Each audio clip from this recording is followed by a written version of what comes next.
Dari sepertiga malam, kemudian mundur sedikit, menjelang masuknya subuh, itu disebut wabil azhari hum yastaghfirun.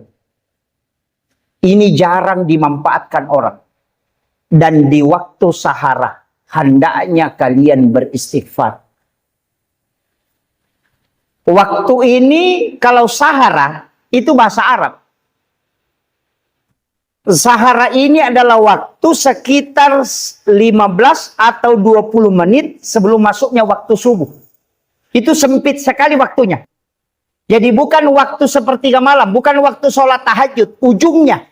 Tapi belum subuh. Jadi ada waktu di situ, waktu antara, hanya sekitar 20 menit maksimal. Itulah yang disebut dengan sahara. Kalau kita makan di waktu itu, maka disebut makan sahur. Kan gitu.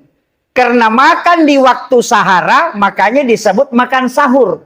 Jadi sebenarnya makan sahur itu Bapak Ibu sekalian, 10 atau 15 menit sebelum masuknya waktu subuh.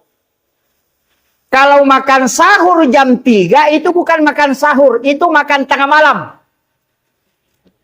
Ini harus ditahu ini. Karena kita keliru, Pak. Memahami itu makan sahur. Dia bilang jam 3, nanti terlambat. Makan mami dulu. Supaya bisa tidur. Jangan. Makanya Nabi mengatakan, akhirkan sahurmu.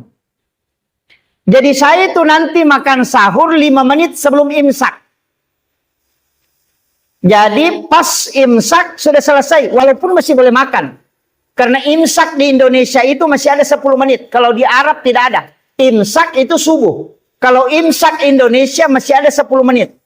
Karena kadang kita tidak mengikuti imsak. Mengikuti nasi di piring. Itu. Kalau orang Arab tidak berani itu.